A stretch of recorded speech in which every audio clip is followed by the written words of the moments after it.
ଯାଜପୁର ଜିଲ୍ଲା ଦାନଗଦି ବ୍ଲକ ଅନ୍ତର୍ଗତ ଗୋବର୍ଦ୍ଧନପୁର ପ୍ରାଥମିକ କୃଷି ସମବାୟ ସମିତିରେ ଚାଷୀ ଅସନ୍ତୋଷ ଦେଖିବାକୁ ମିଳିଛି। ଧାନ କିଣାକୁ ନେଇ ବାରମ୍ବାର ତାରିଖ ପରିବର୍ତ୍ତନ ସତ୍ତ୍ୱେ ମଧ୍ୟ ଶେଷରେ ଚାଷୀଙ୍କୁ ମିଳିଥିବା ଟୋକନ ଲାପ୍ସ କରିବା ଘଟଣା ଚାଷୀଙ୍କ ମଧ୍ୟରେ ଅସନ୍ତୋଷ ଆଣିଛି। ଦାୟିତ୍ୱରେ ଥିବା ସମିତି ସମ୍ପାଦକ ପ୍ରଦୀପ କୁମାର ରାଉତଙ୍କ ଦାୟିତ୍ୱହୀନତା, ଧାନ କିଣାରେ ଘୋଟାଲା ସହ ମିଲରମାନଙ୍କ ସହ ଅସାଧୁ ମେଣ୍ଟ ଅଭିଯୋଗ ଆଣି ବୁଧବାର ଦିନଠାରୁ 30ରୁ ଊର୍ଦ୍ଧ୍ୱ ଚାଷୀ ମଣ୍ଡି ଆଗରେ ଧାରଣା ଦେଇଛନ୍ତି।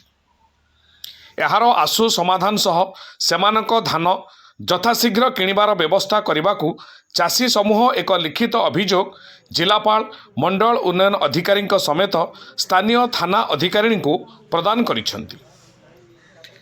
ଅଭିଯୋଗ ପାଇ ମଧ୍ୟାହ୍ନରେ ଟମକା ଥାନା ଅଧିକାରିଣୀ ବିନତୀ ଦାସ ସମିତିରେ ପହଞ୍ଚି ଚାଷୀଙ୍କ ସମସ୍ୟା ଅନୁଧ୍ୟାନ କରିଥିଲେ। ସେମାନଙ୍କ ଧାନ କିଣାଯିବାର ଶୀଘ୍ର ବ୍ୟବସ୍ଥା ନ କଲେ ଚାଷୀମାନେ ଧାନରେ ନିଆଁ ଲଗାଇବା ସହ ନିଜେ ଆତ୍ମାହୁତି ଦେବେ ବୋଲି ଥାନା ଅଧିକାରିଣୀଙ୍କୁ ଜଣାଇଥିଲେ। ଥାନା ଅଧିକାରିଣୀ ସମିତିର ଉପରସ୍ଥ କ୍ଷେତ୍ର ଅଧିକାରୀଙ୍କ ସହ କଥା ହୋଇ ଏହାର ସମାଧାନର ରାସ୍ତା ବାହାର କରିବାକୁ ନିର୍ଦ୍ଦେଶ ଦେଇଥିଲେ। ଧାରଣାରତ ଚାଷୀମାନଙ୍କ ଧାନ କିଣା ନ ହେବା ଯାଏ ଅନ୍ୟ ଧାର୍ଯ୍ୟ ତାରିଖ ଚାଷୀମାନଙ୍କ ଧାନ କିଣାଯିବ ନାହିଁ ଏବଂ ମଙ୍ଗଳବାର ସୁଦ୍ଧା ବିକ୍ରି ହୋଇଥିବା ଧାନ ଓ ଚାଷୀଙ୍କ ସମ୍ପୂର୍ଣ୍ଣ ବିବରଣୀ ପ୍ରଦାନ କରିବା ସହ ଏନେଇ ଇମେଲ ମାଧ୍ୟମରେ ଚାଷୀଙ୍କ ସମସ୍ୟା ଜିଲ୍ଲାପାଳଙ୍କୁ ଜଣାଇବା ପ୍ରତିଶ୍ରୁତି ପରେ ଚାଷୀମାନେ ଧାରଣାରୁ ଓହରିଥିଲେ। ହେଲେ ସେମାନଙ୍କ ଧାନ ବିକ୍ରି ନ ହେବା ଯାଏ ସେମାନେ ମଣ୍ଡିରେ ଅହରାତ୍ର ଜଗି ରହିବେ ବୋଲି ଚାଷୀ ଚତୁର୍ଭୁଜ ବଳ, ସରୋଜ କୁମାର ବେହେରା, ରଶ୍ମିରଞ୍ଜନ ବେହେରା, ଦୁର୍ଯ୍ୟୋଧନ ମହାନ୍ତ, ନିରଞ୍ଜନ ବେହେରା, ମନୋଜ ମହାନ୍ତ, ତରଣୀସେନ ମହାନ୍ତ, ଲମ୍ବୋଧର ବେହେରା, ଚତୁର୍ଭୁଜ ପୁହାଣ, ସୁଶାନ୍ତ ଚାନ୍ଦ, ସତ୍ୟନାରାୟଣ ମିଶ୍ର ପ୍ରମୁଖ ମତବ୍ୟକ୍ତ କରିଛନ୍ତି। ଟିକେ ପରିଚୟ ରଖିଲେ। ମୁଁ ଦୁର୍ଯ୍ୟୋଧନ ମହାନ୍ତ, ଗୋବର୍ଦ୍ଧନପୁର ସମବାୟ ସମିତିର ତାଲିକାଭୁକ୍ତ କୃଷକ। କ'ଣ ଅସୁବିଧା ହେଇଛି ଆପଣମାନେ ଆଜି ଆସି ବସିଛନ୍ତି? ଆମର ଥିଲା ଲାଷ୍ଟ ଡେଟ୍ ଥିଲା ଆମର ମାର୍ଚ୍ଚ 11 ତାରିଖ। ସେଦିନ ଆମେ ଧାନ ମଣ୍ଡିରେ ଗଦା କରିଛୁ, କିନ୍ତୁ ଟାର୍ଗେଟ୍ ନଥିବାରୁ ଆମର ସ୍କାନ୍ ହେଇପାରିଲାନି, ଧାନ ଆଉ ପରଚେଜ ହେଇପାରିନି, ଟୁକୁନ ଆମର ଡିଲେଟ୍ ହେଇଯାଇଛି। କ'ଣ ଦାବି ରଖୁଛନ୍ତି? ଆମର ଟୁକୁନ ମାନେ ରି ଅର୍ଡର ହଉ ଏବଂ ଆମର ଧାନ କିଣା ଯାଉ। କୋଉଠି ଅବହେଳା ରହୁଛି ବୋଲି ଭାବୁଛନ୍ତି? ଆଉ ଅବହେଳା ଅଫିସ ମ୍ୟାନେଜମେଣ୍ଟର ଅବହେଳା ହେଇଛି। ଟିକେ ପରିଚୟ ଦିଅନ୍ତୁ। ନିରଞ୍ଜନ ବେହେରା, ତିତ୍ରୀ ଗୋବର୍ଣ୍ଧନପୁର ସମବାୟ ସମିତିର ଜଣେ କୃଷକ। କ'ଣ ଅସୁବିଧା ହେଇଛି ଆପଣ? ଆମର ଆକ୍ଚୁଆଲି ଡେଟ୍ ଥିଲା ଜାନୁଆରୀ 26 ତାରିଖ। ଜାନୁଆରୀ 26ଟା ଏକ୍ସଟେନସନ୍ ହେଇକି ଫେବୃଆରୀ 24 ହେଲା। ଫେବୃଆରୀ 24ରୁ ରି ଏକ୍ସଟେନସନ୍ ହେଇକି ଆଉ 15 ଦିନ ମାର୍ଚ୍ଚ 11 ହେଲା। ମାର୍ଚ୍ଚ 11 ଭିତରେ ବି ଅଦ୍ୟାବଧି ଆମର ଆସିଲାନି, ଟାର୍ଗେଟ୍ ଆସିଲାନି, ଆମେ ଧାନ ଦେଇପାରିଲୁ ନାହିଁ। କିନ୍ତୁ ମୋର ଅନୁମୟ ମାନେ ଏତେ ଡେଟ୍ର ହେଇପାରୁନାହିଁ, ତା ଏକ୍ସେସ୍ ଡେଟ୍ର ବି ଧାନ ପଳେଇଛି ବୋଲି ମୋର ଅନୁମାନ କରୁଛି। ଜାନୁଆରୀ 26 ତାରିଖ ହଁ, ଜାନୁଆରୀ 26 ତାରିଖ ପରର ଟୋକନ ବି ପଳେଇଛି ବୋଲି ମୋର ଅନୁମାନ। କ'ଣ ଦାବି ରହୁଛି?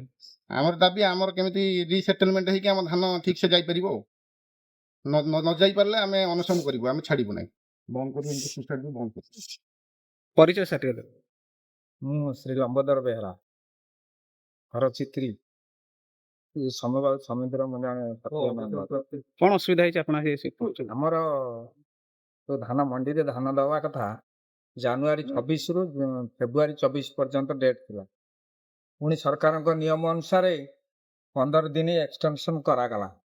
ତେଣୁ ମୋର ଗତ 11 ତାରିଖ କି ମାର୍ଚ୍ଚ 11 ତାରିଖ କି ମୋର ଲାଷ୍ଟ ଡେଟ୍ ଥିଲା। ମୋର ଧାନ ମଣ୍ଡିରେ ନଥିବାରୁ ଟାର୍ଗେଟ୍ ଧାନ ମୋର ଯାଇପାରିଲାନି। ତେଣୁ ମୁଁ କହୁଛି ବିଧିବଦ୍ଧ ଭାବରେ ଆମର ଧାନ ଉଠିବାର ବ୍ୟବସ୍ଥା କରନ୍ତୁ, ନହେଲେ ଆମେ ଏ ସୋସାଇଟିରେ ଅନଶନରେ ବସି ଆର ଧର୍ମଘଟ କରିବା ପାଇଁ ପ୍ରସ୍ତୁତ। ଟିକେ ପରିଚୟ ଦେଲେ। ସମ୍ପାଦକ ପ୍ରଦୀପ୍ତ କରାର। କ'ଣ ଅସୁବିଧା ହେଇଛି? ଚାଷୀମାନେ ଆସି ସକାଳୁ ଅଛନ୍ତି। ତାଙ୍କର ଲାଭ ଗତକାଲି ହେଇଥିବାରୁ ସେମାନେ ଆସି କହୁଛନ୍ତି ଯେ ଧାନ ଦେବା ପାଇଁ, କିନ୍ତୁ ଆମ ପାଖରେ ସରକାର ତରଫରୁ ଟାର୍ଗେଟ୍ ଦିଆଯାଇ ନାହିଁ। ଏ ନେଇ ଆପଣ କାହାକୁ ଅବଗତ କରିଛନ୍ତି? ଆମର ଏରିଆ ଅଫିସର ଚାଷୀମାନେ ଅଭିଯୋଗ କରିଥିଲୁ, ସେଟା ଆଜି ଲାଗିନି, ସେ କାଟିଦେଲେ ଫୋନ। ସେ ପ୍ରାୟ ବ୍ୟସ୍ତ ଅଛନ୍ତି, ଅଫିସ ୱାର୍କରେ ବ୍ୟସ୍ତ ଅଛନ୍ତି। ଚାଷୀମାନେ ଅଭିଯୋଗ କରୁଛନ୍ତି ଯେ ତାଙ୍କ ଡେଟ୍ ପୂର୍ବରୁ ଆହୁରି ତା ପର ଚାଷୀମାନଙ୍କର ଧାନ କିଣା ହେଇଛି। ଏ ନେଇ ଆପଣଙ୍କ ପାଖରେ ତାଲିକା ଥିବ, ସେ ତାଲିକା ଟିକେ ନା, ତାଲିକା ଆମେ ଡେଟ୍ ରାତ କିଣୁଛୁ, ଆଉ କ୍ରୋନୋଲୋଜିକାଲି କିଣି ଚାଲୁଛୁ ଆଉ। ସାର୍ ଟିକେ ପରିଚୟ ରଖିଲେ। କ'ଣ ଅଛନ୍ତି ଆପଣ?